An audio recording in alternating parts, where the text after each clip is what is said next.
Prontinho. Tudo bem, Henrique, como é que tá? Tranquilo? Tudo bem, bom dia. Bom dia. Para a gente finalizar essa segunda sessão de palestras convidadas, nós temos o professor Samuel Souza. Samuel é um grande amigo aí da época da pós-graduação, a gente estudou junto. Samuel teve o doutorado em 2014, assim como eu. Ele trabalha com caracterização de materiais avançados, AFM, dentre outras técnicas. E hoje irá apresentar para a gente com o título Tateando o Nanomundo. Que seja uma parte bem interessante. Professor Samuel, você tem 35 minutos e a palavra. Tá, muito obrigado. Bom, então, bom dia, quase uma boa tarde já. Então, começa a minha última palestra aí, eu vou tentar ser rápido para que vamos todos para o almoço, né? Então, eu tentei colocar esse título para chamar um pouquinho a atenção e talvez suscitar a curiosidade da plateia para vir olhar o que vai ser, o que é dito, o que significa esse tateando no mundo. Então, o que eu quero falar hoje é um pouquinho sobre uma técnica específica de microscopia chamada de AFM. E por que a gente diz que o AFM é uma microscopia às cegas? Eu não vejo o que eu estou... Não consigo ver o que eu estou imaginando, mas no final eu tenho uma imagem. Né? É às cegas, mas no final eu consigo enxergar. Então, essa é a ideia básica. Eu vou começar mostrando um pouquinho para vocês, falando um pouquinho, talvez indagando vocês, qual é a sua capacidade? Qual é a capacidade do olho humano de ver algo muito pequeno? Tá? Se eu quisesse enxergar alguma coisa muito pequena, qual seria o menor tamanho que eu conseguiria perceber as características desse objeto? Então, muitos estudos, coisas que têm testado esse limite do olho humano, mostra que, para quem enxerga bem, consegue ver algo aí da ordem próximo de entre 50 e 100 micrômetros. Esse é o limite, ou seja, coisas menores do que 100 micrômetros, você pode até perceber algum pontinho, alguma coisa, mas você não consegue ver nenhum tipo de detalhe na estrutura, quando ela está abaixo de 100 micrômetros. Mas e se a gente quer ver coisas menores? Se eu quero olhar coisas muito pequenas, como eu poderia fazer? Qual seria como eu poderia melhorar essa resolução? Então, por exemplo, se você olha uma imagem, o menor ponto de uma imagem que tem informações sobre aquela imagem é o pixel da imagem. Então, quanto mais pixels tenha essa imagem, significa que aquela mesma imagem está resolvida ou detalhada em um número maior de pontos. Então, eu consigo ver mais detalhes, eu consigo aproximar e ver mais detalhes sobre partes daquela imagem. Então, isso para quando eu penso numa câmera, né? Então, o Tecmundo fez um artigo onde eles mostraram que se eu comparo o olho humano, por exemplo, a uma câmera, o olho humano teria ali algo em torno de 576 megapixels. Mas mesmo assim, eu ainda estou limitado, eu não consigo ver coisas muito menores ali do que entre 100 e 50 micrômetros. Esse é o nosso limite de resolução. Quando você passa para coisas menores do que isso, praticamente já fica imperceptível.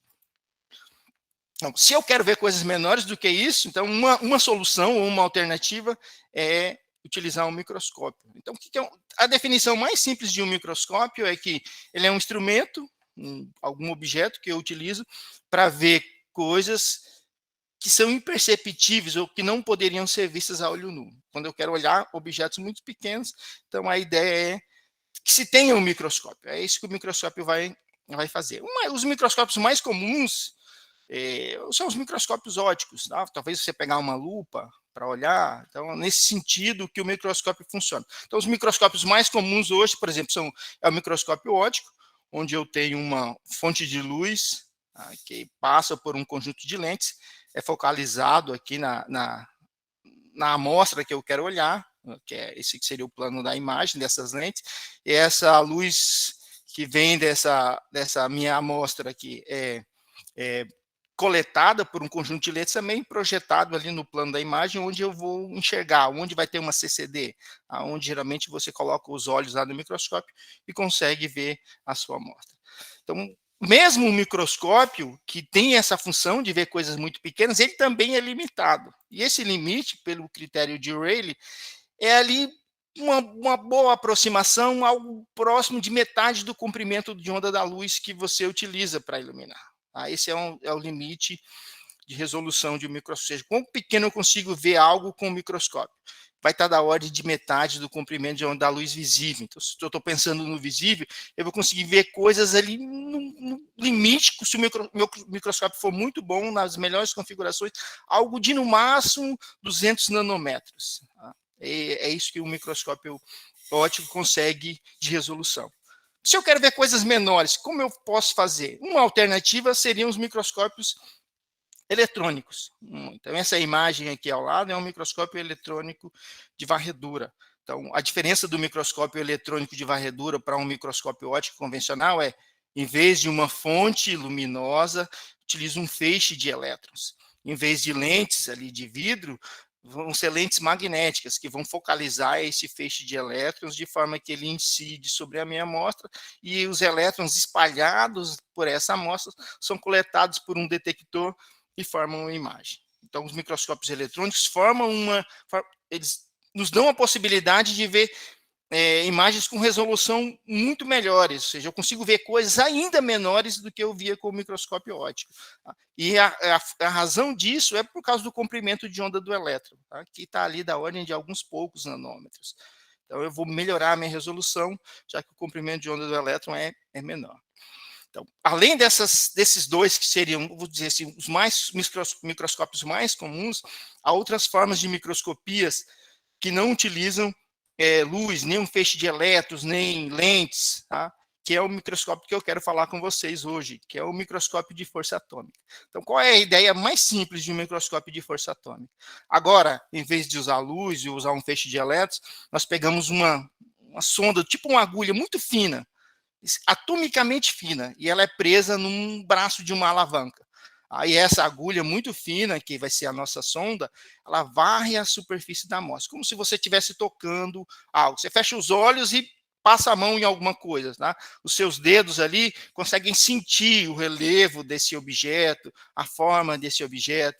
Então é mais ou menos a mesma ideia para a microscopia de força atômica. A sonda varre a superfície da amostra, ela interage com a superfície da amostra através de algum tipo de controle que o meu sistema tem, e no final ela consegue construir uma imagem dessa minha amostra que foi sondada, que foi varrida. Então, a analogia que a gente faz, por isso microscopia às cegas, que o funcionamento do AFM é similar ao que um cego usa para ler, por exemplo, para ler em braille, ou que você usaria para identificar um objeto, se você não estivesse enxergando aquele objeto, vendo aquele objeto. Mesmo com os olhos fechados, eu consigo, pela forma do objeto, tateando o objeto, tá? Eu consigo imaginar ou criar na minha mente que objeto é aquele, ou a forma daquele objeto, a textura daquele objeto. Então, a microscopia de força atômica funciona de forma similar.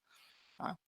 Bom, então, como que essa imagem na microscopia de força atômica é formada no final da história? Então, a ideia é basicamente essa. Então, eu tenho essa sonda que vai varrer a superfície da amostra, então ela oscila sobre a minha amostra de interesse e ela vai descrever um padrão de varredura. Então, ela vai ao longo de uma linha, varrendo a superfície da amostra, mantendo uma distância de separação média constante entre a sonda e a superfície da amostra. Enquanto ela varre cada uma dessas linhas, esse perfil dessa linha é gravado. Tá? E o sistema vai gravando linha por linha e vai acumulando no software. Tá? E ele vai acumulando no sistema. Bem no início, isso aí era projetado numa folha como se fosse fotográfico, e no final era recortado e colado tudo para formar uma imagem tridimensional. Hoje os computadores já fazem isso. Então, no final da varredura, o software junta todas essas linhas que foram varridas e constrói um mapa da topografia daquela amostra que foi varrida. Tá? E eu tenho, então, uma imagem de AFM. Essa é a ideia básica da microscopia às cegas, ou de tatear a minha amostra, e tateando essa amostra eu consigo obter uma imagem de como é a topografia dessa amostra. Esse é o cerne, o princípio fundamental da microscopia de força atômica. Então, qual é a vantagem da microscopia de força atômica se eu comparo ela, por exemplo, com a microscopia óptica ou a microscopia eletrônica convencional? Então, a vantagem é que ela fornece uma resolução extremamente alta, além de nos fornecer informações tridimensionais. Essa é uma das principais vantagens. Eu tenho informação tridimensional da minha amostra de interesse, do que eu estou olhando. Tá? Então, esse aqui é um exemplo, quando o sistema que a gente tem hoje aqui no microscópio, no Instituto de Física foi instalado, um sistema de microscopia de força atômica. A gente fez algumas imagens, essa é uma imagem chamada HOPG. São folhas de grafeno altamente ordenadas.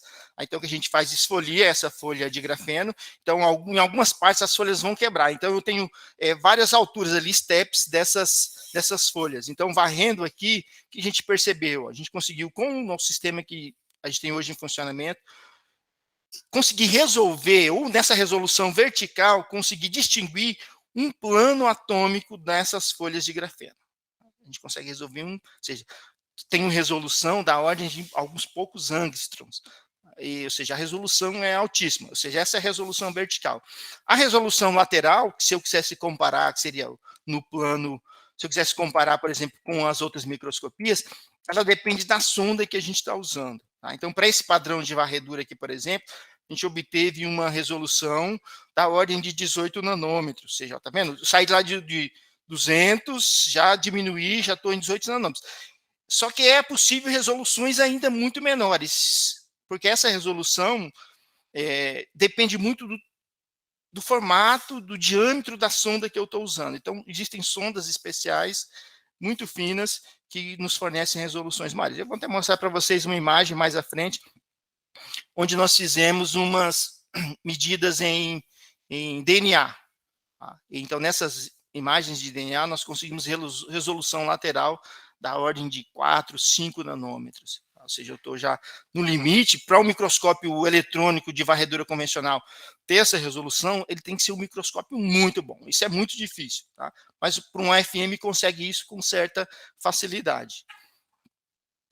Bom, então se você olha na literatura, você vai encontrar um conjunto imenso de aplicações, tanto na indústria, para o estudo de superfícies, procurar defeitos, por exemplo, em chips, nessa parte de ciência forense, você encontra também a aplicação do AFM para análise de impressão digital, resíduo, várias situações o AFM é aplicado. Mas se olha dentro dessa pesquisa, ele é muito utilizado para o estudo de nanopartículas, avaliar tamanho, avaliar várias situações de nanopartículas, para o estudo de materiais, por exemplo, materiais bidimensionais, como grafeno, MOS2, nanotubo de carbono.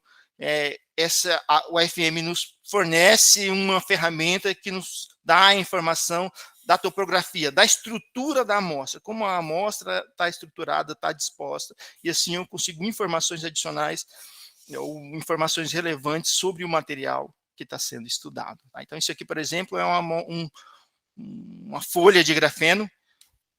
Se eu olho ela, basicamente ela é imperceptível, mas numa configuração ideal aqui, que é sobre um substrato de silício com uma camada ali de mais ou menos 300 nanômetros de óxido de silício, ela se torna visível e eu consigo, fazendo uma imagem dela de AFM, ter detalhes sobre essa estrutura. Temos ainda, se você pensar no AFM, no nano realmente, tá? Tem AFMs super potentes, que são AFMs que trabalham em sistema de alto vácuo, tá? E com alta taxa de varredura, que tem sido mostrado, inclusive, a capacidade do AFM de fazer imagens de moléculas. Então, essa aqui é um modelo de uma molécula de pentaceno. Essa figura B aqui é uma imagem de microscopia eletrônica de transmissão dessa molécula. E o C e o D são imagens de FM dessa molécula. Então, isso aqui é feito num ambiente controlado. Ou seja, mas com alguma coisa que eu vou lá tocando, avaliando, eu consigo enxergar coisas realmente muito pequenas. Tá? Eu consigo enxergar detalhes de estruturas que, com outras técnicas de microscopia, são impossíveis ou muito difíceis de conseguir, mesmo com as microscopias eletrônicas. As microscopias eletrônicas, em alguns casos, elas têm outras vantagens. Mas para essa situação, se eu quero olhar uma estrutura, o AFM é uma técnica realmente bem interessante, né? Bem interessante de se avaliar. Então, o que a gente tem? Onde a gente tem utilizado essa técnica de AFM? Aqui nos nossos laboratórios, no Instituto de Física. Então, o AFM é uma técnica que também chama muita atenção ou desperta um grande interesse quando a gente vai para essa área de ciências biológicas. O pessoal da biologia fica sempre muito interessado, porque ele permite estudar coisas que, com as técnicas biológicas convencionais, são impossíveis. Tá? Por exemplo, se eu quero olhar uma célula em detalhe, eu posso olhar também com a microscopia eletrônica ou com a microscopia óptica. Mas quando a gente faz, por exemplo, análise de células com FM, eu tenho uma informação mais completa. Eu tenho o tamanho tridimensional, qual é o volume daquela célula, o diâmetro daquela célula, a altura. Eu tenho mais informações. Então, isso aqui, por exemplo, são imagens de um tipo de célula chamada de macrófagos. São imagens que eu fiz em células durante meu doutoramento aqui no Instituto de Física, onde eu consigo ver ali o tamanho da célula, a altura dela, tem uma visão tridimensional de qualquer ângulo dessa célula, vejo detalhes na estrutura de como ela se espalha, por exemplo. Então, o AFM tem sido muito usado, despertado muito interesse dentro desse contexto biológico, para estudo de amostras biológicas. Mas, além de olhar em células em si, eu posso olhar coisas muito menores do que a célula, de dimensões realmente nanométricas. Posso lá e tatear uma situação, por exemplo, que é o DNA. Então, esse foi um trabalho que a gente publicou em 2018, onde nós, em parceria com a professora Cachico, do Instituto de Química, nós avaliamos a interação de uma molécula chamada timol com o DNA. Então, o que ela estava estudando, basicamente, era como essa dose dessa molécula, dessa substância, afetava o DNA. Ou seja, para doses pequenas, ela é conhecida, essa é uma molécula, é um fármaco já conhecido, usado para tratamentos de muitas doenças que envolvam fungos, bactérias, mas para doses muito altas, ela pode ser prejudicial, nociva e causar dano ao DNA. Então, o que a gente mostrou com esse imaginamento é, quando eu administro lá uma certa quantidade de drogas, dessa substância, um certo nível, ela acaba quebrando, abrindo a fita do DNA. Então, o DNA sai de um certo tamanho para um tamanho muito menor. Sai para alguma coisa muito menor. Beleza? Então, além dessa parte de imagens que nós temos, que eu acabei de mostrar para vocês, como o FM toca, é como se você estivesse tocando um objeto, tá?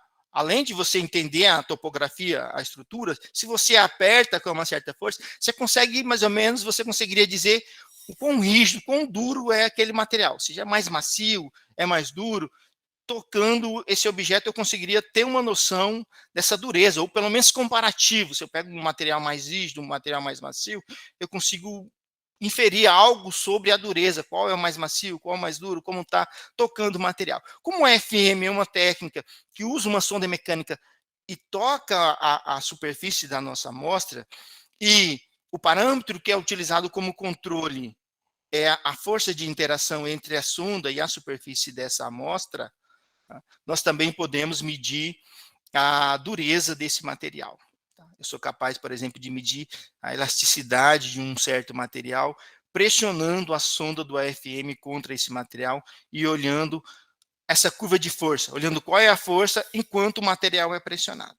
Então, o que a gente faz, basicamente, é olhar um módulo de Young. Então, o módulo de Young vai me dar uma ideia de quão deformável é o material quando ele é submetido a um certo estresse.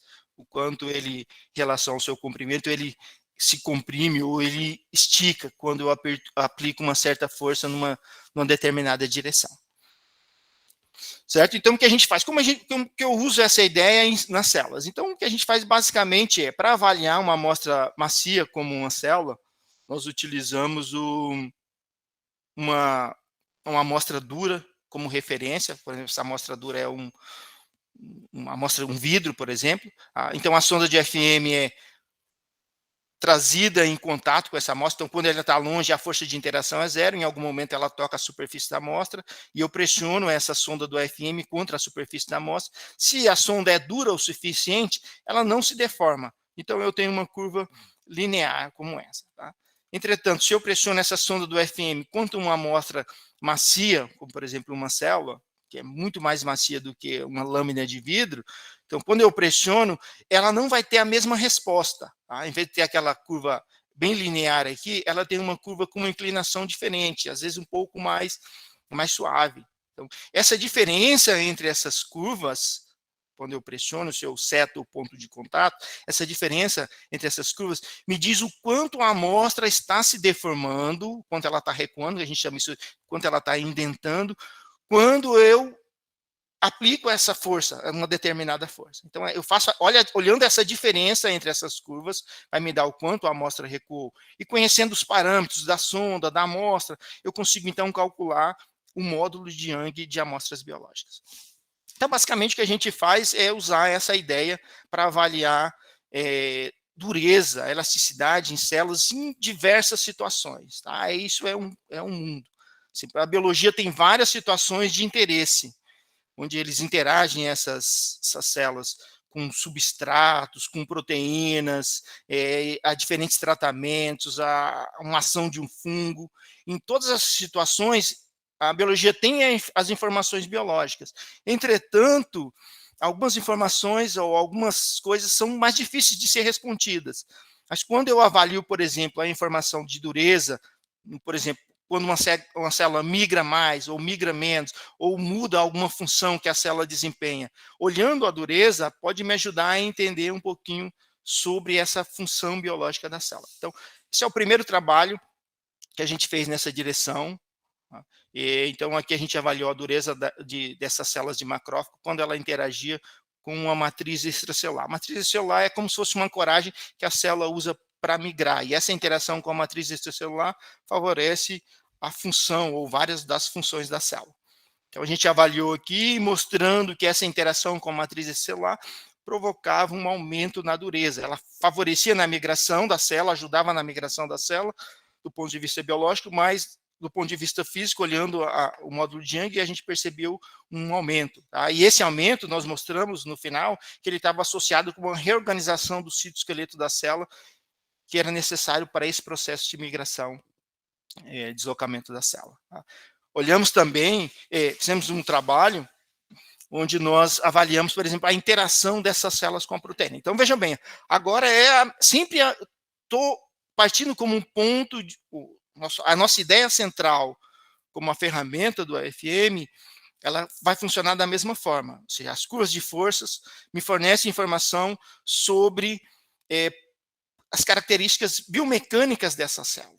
Então, quando essa célula está submetida a diferentes situações, eu posso avaliar essas propriedades mecânicas. Então, a gente avaliou, por exemplo, além daquele primeiro caso, esse segundo caso, onde a célula interagia com uma proteína, tá? E essa proteína é responsável, ela é característica secretada por um conjunto específico de células, e ela favorece muitas das funções das células.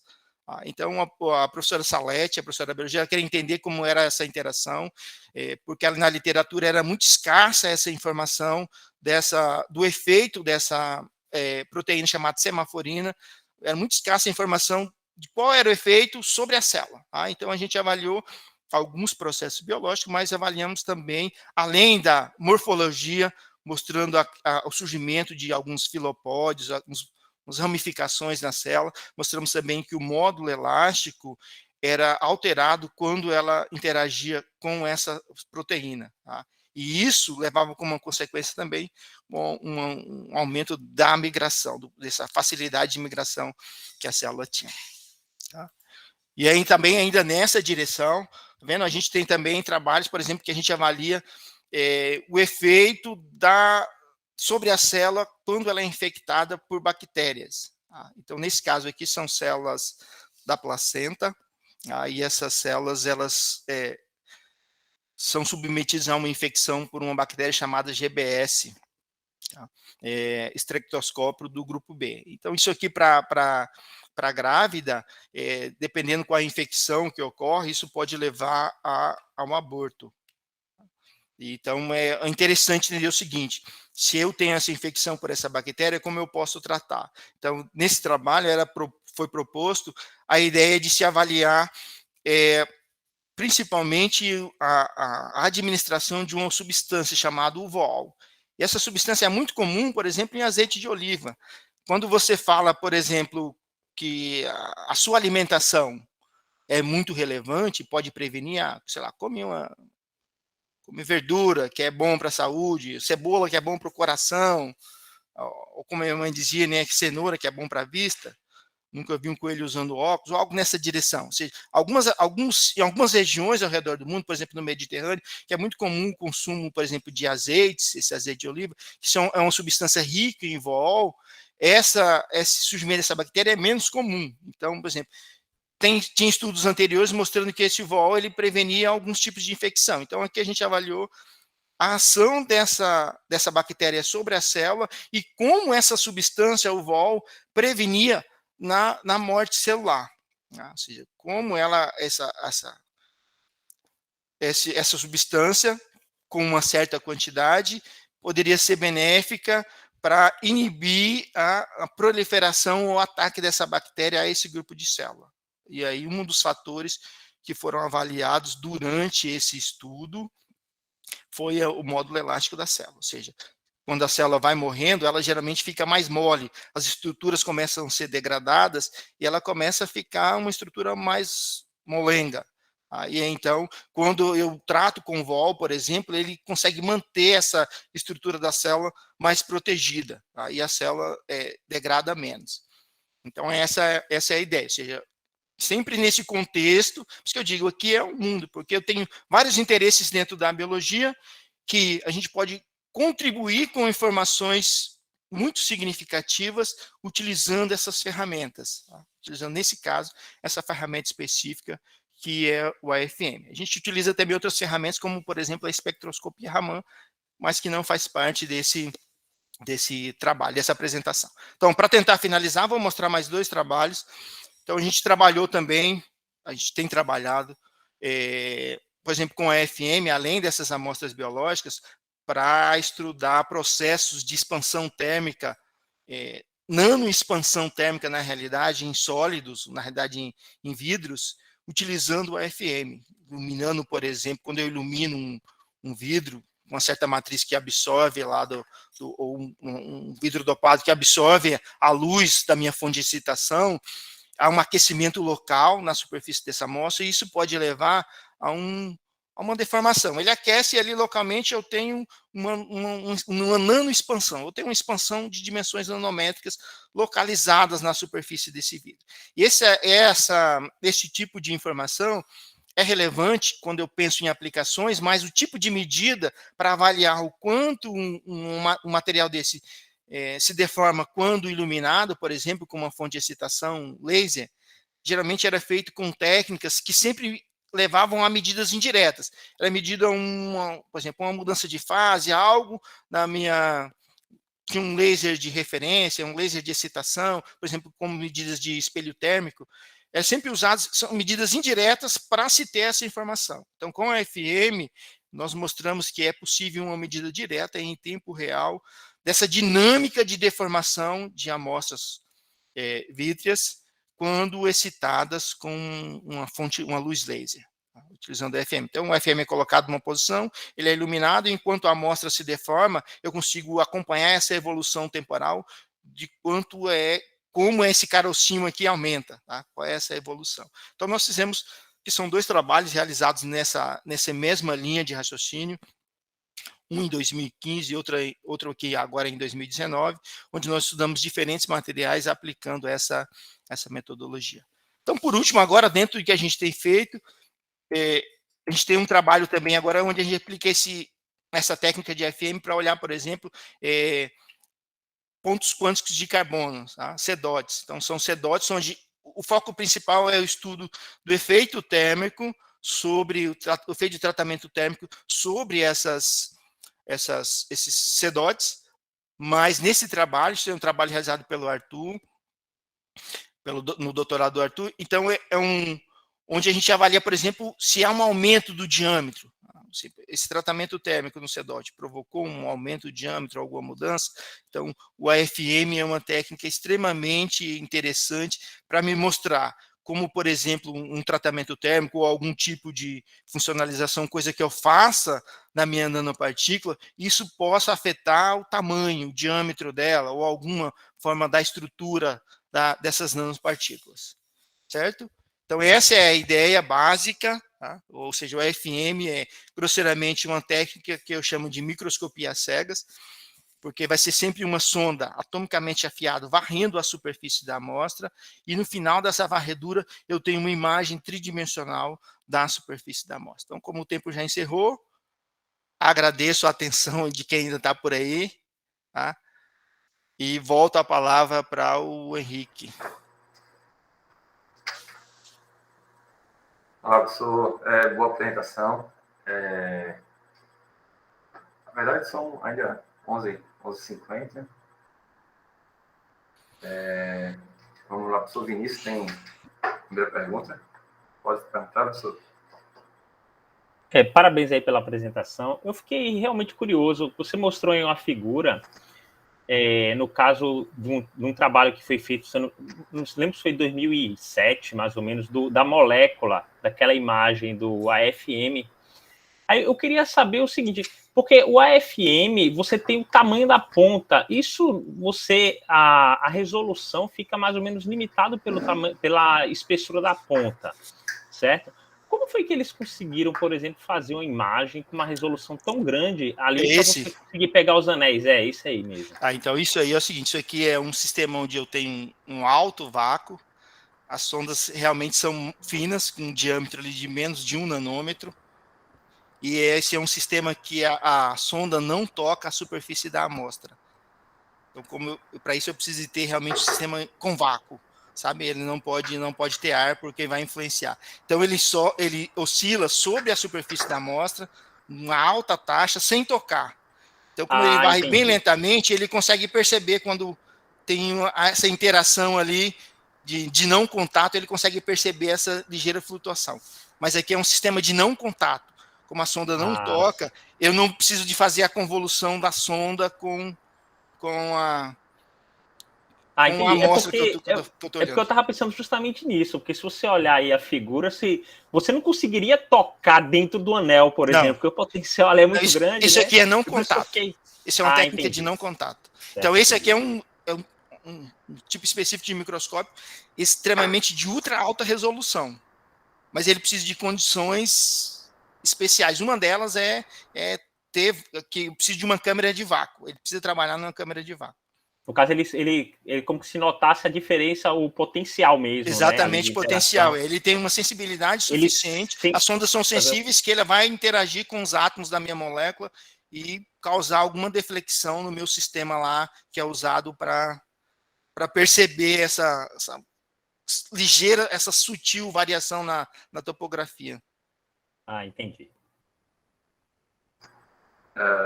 Mais alguém?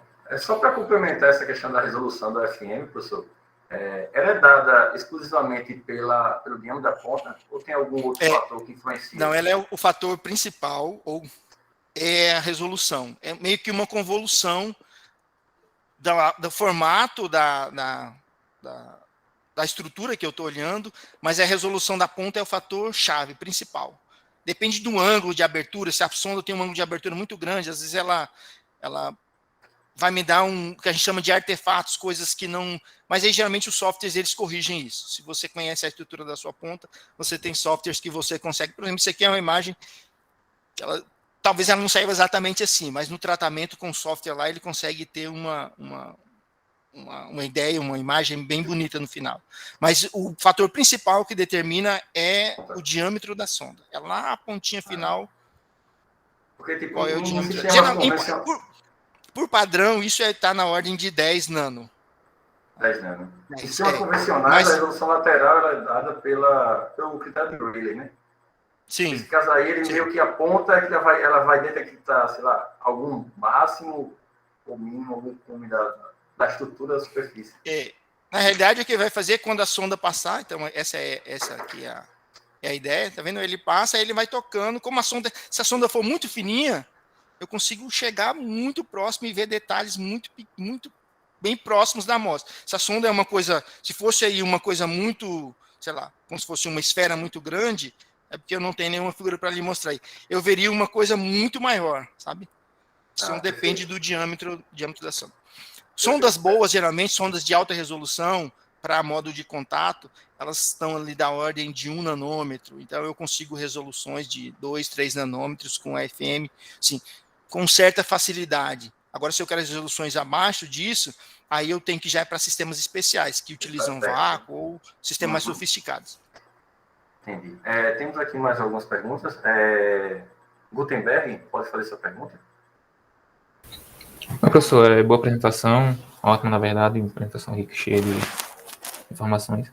A minha dúvida ela é bem básica mesmo, não sou da área, mas a minha dúvida é a seguinte, por exemplo, no caso, quando o senhor realiza um AFM de uma célula, por exemplo, eu queria saber se existe algum risco dessa ponta mover por exemplo, a célula ou então a região que eu quero imaginar, né? Porque nesse caso, se ela mover esses objetos que eu quero imaginar, eu posso ter um erro, no caso, não posso ter uma imagem real, né? Uhum. Porque essa ponta pode mover essa superfície. Eu queria saber se existe esse perigo, ou então qual é a forma que vocês evitam isso.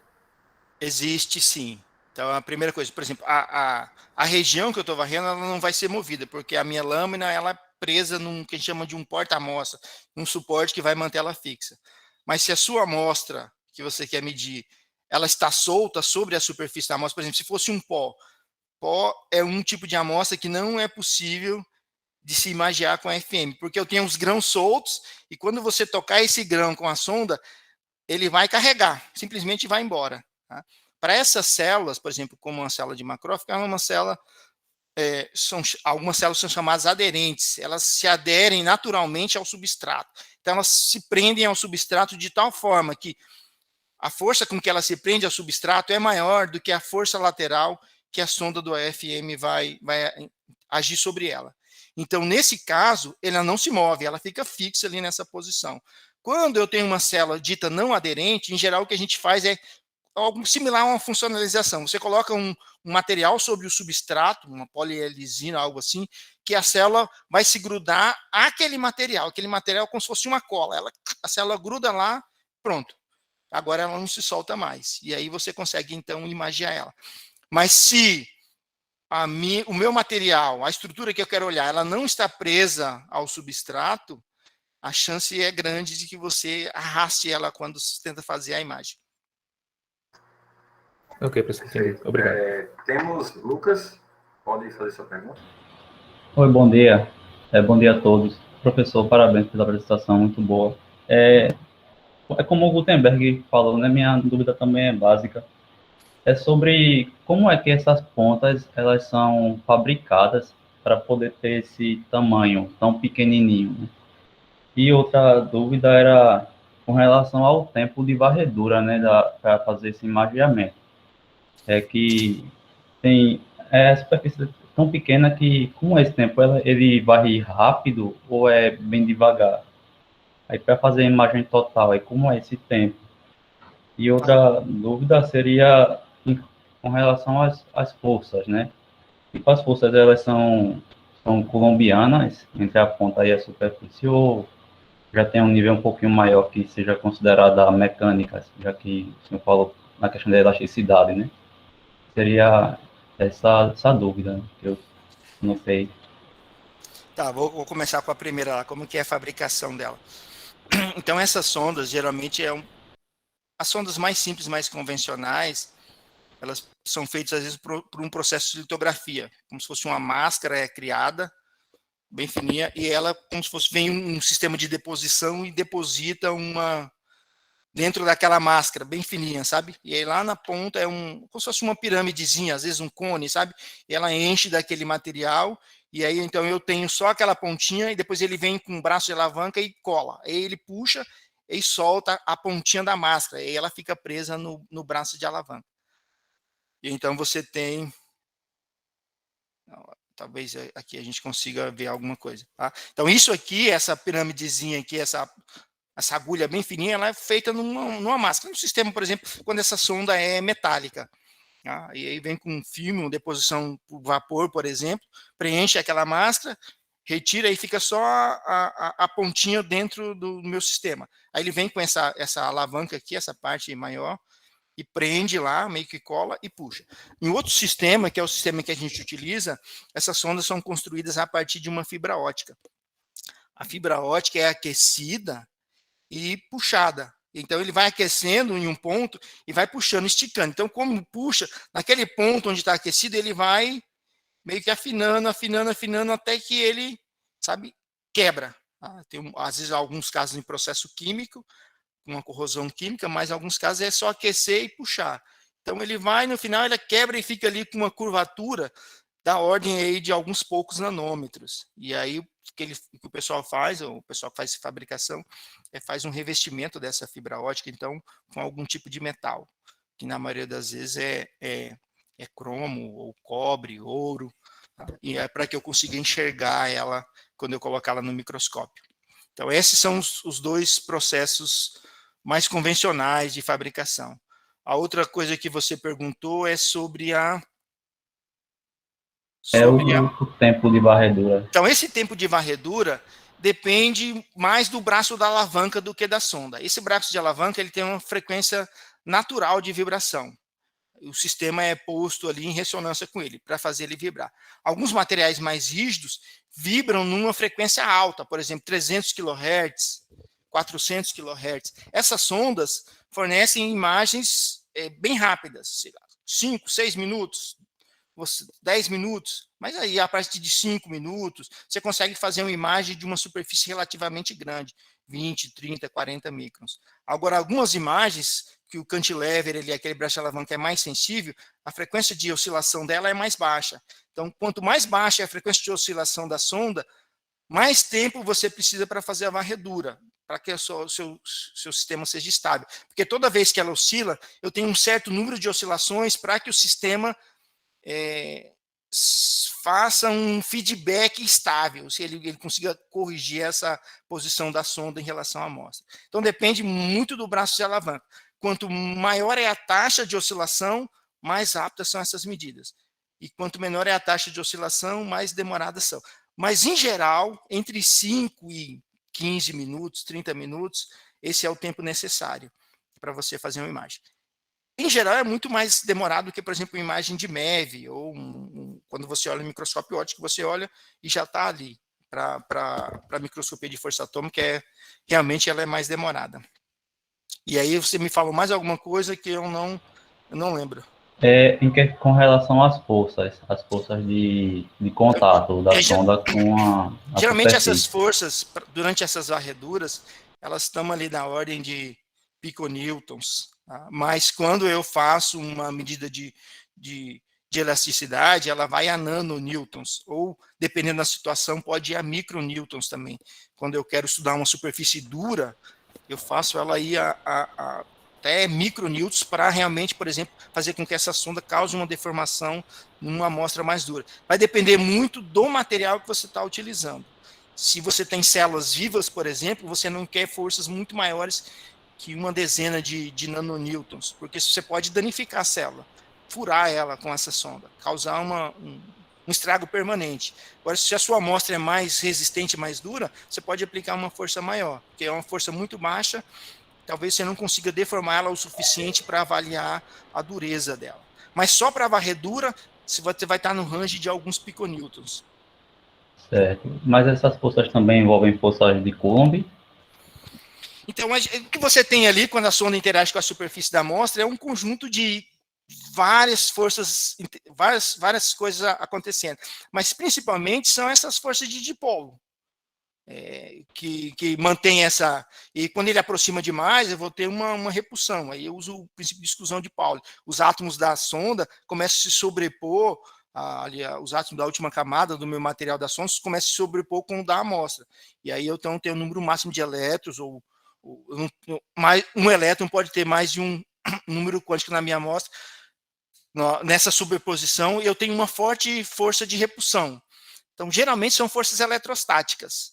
Tanto quanto você vai estar um pouquinho mais longe, força de Van der Waals, pode ter interação de bolo induzido. Geralmente são essas. Essa oscilação, que depende dependendo que tipo de regime de força a gente está trabalhando, a gente classifica essa varredura de formas diferentes.